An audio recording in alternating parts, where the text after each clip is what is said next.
कथा से हर वर्ग, हर मानव शिक्षा ले सकता है। वो चाहे तो कृष्ण की लीलाओं से अपने जीवन की हर समस्या का समाधान ढूंढ सकता है, अपने जीवन को सुंदर बना सकता है। कैसे?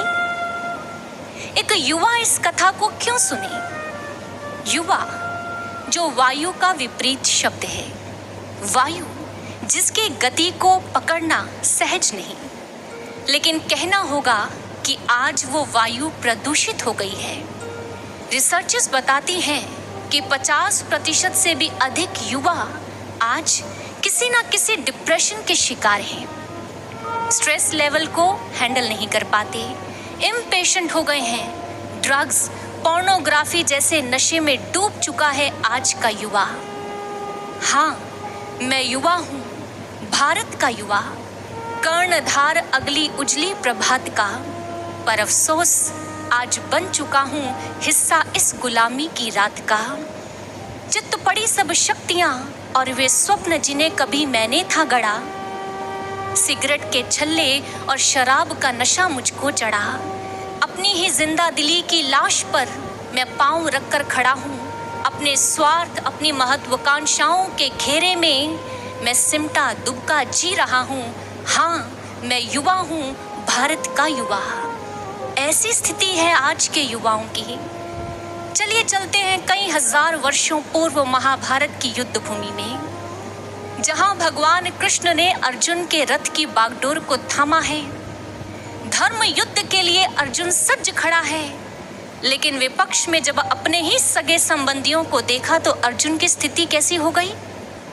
अर्जुन ने हाथ जोड़ लिए, गांडीव छूट गया, कहने लगा, प्रभु सीदंती मम गात्राणि मुखं च परिशुष्यति, वेपथुश्च शरीरे में रोम हर्षश्च जायते, गांडीवं स्रंसते हस्ता त्वक्चैव परिदह्यते, न च शक्नोम्यवस्थातुं भ्रमतीव च मे मनः। हे केशव, मेरा मुख सूख रहा है, मैं इस गांडीव को धारण करने के भी योग्य नहीं हूँ, मैं तो इस रथ में खड़ा भी नहीं हो पा रहा हूँ। मेरी मनहा स्थिति दयनीय हो चुकी है, शोचनीय हो चुकी है। उस समय जो अर्जुन की स्थिति थी, वही आज के युवाओं की स्थिति है। पूछना चाहेंगे आपसे, क्या अर्जुन कभी इस मनहा स्थिति से उभरा नहीं? उभरा, न केवल उभरा बल्कि उस युद्ध में विजयश्री भी हुआ। कैसे? क्योंकि उसे भगवान श्री कृष्ण का आधार मिला, उसे जगत गुरु भगवान श्री कृष्ण का संबल मिला। आज के युवाओं को भी जगत गुरु भगवान श्री कृष्ण जैसे आधार की जरूरत है, ताकि वो अपनी शक्तियों से जुड़कर स्वयं को तो सन्मार्ग की ओर लेकर जाएं ही, देश के लिए भी कुछ अच्छा कार्य करें। सन 1970 में तिरुवनंतपुरम के समुद्र के किनारे एक सज्जन बैठे गीता पढ़ रहे थे। तभी एक नौजवान वहां आया और सज्जन को गीता पढ़ते हुए देखकर उसने कटाक्ष करते हुए कहा, विज्ञान के इस युग में आप गीता पढ़ रहे हैं, इससे अच्छा होता कि आप किन्हीं अन्य कार्यों में अपना समय लगाते, ताकि देश के लिए कुछ अच्छा कर पाते। सज्जन ने सुना, मुस्कुराते हुए कहा, कहाँ से आए हो?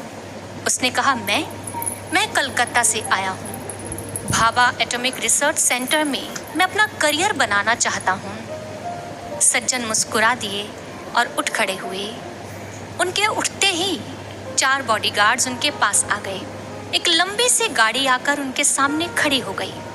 नौजवान ने देखा, उसे लगा इनकी पदवी अवश्य ही कुछ बड़ी है, पर मैं उनसे उनका परिचय तो पूछना ही भूल गया।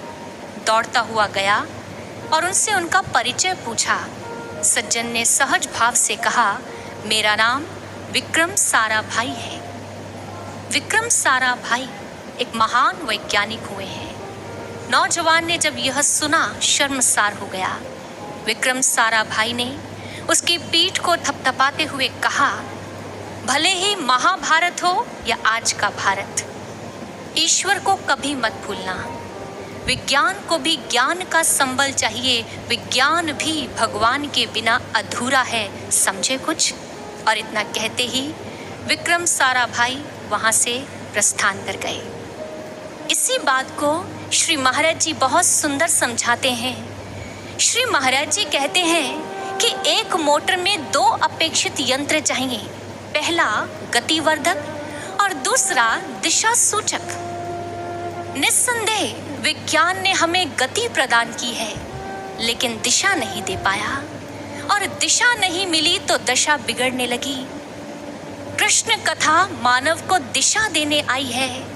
भगवान श्री कृष्ण की लीलाएं हमें उचित दिशा देकर, सन्मार्ग देकर बिगड़े हुए मानव की दशा को सुधारने आई है। इसलिए आज के युवाओं के लिए ये कृष्ण कथा परम अनिवार्य है।